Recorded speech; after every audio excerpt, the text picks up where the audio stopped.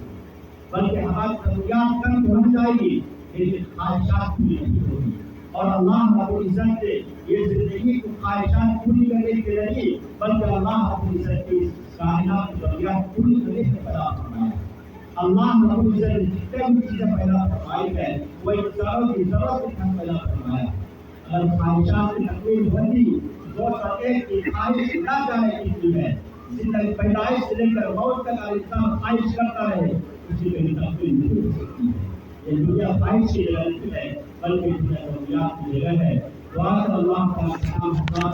ان باتوں پر عمل کی توفیق عطا فرمائے وآخر دعوانا الحمد للہ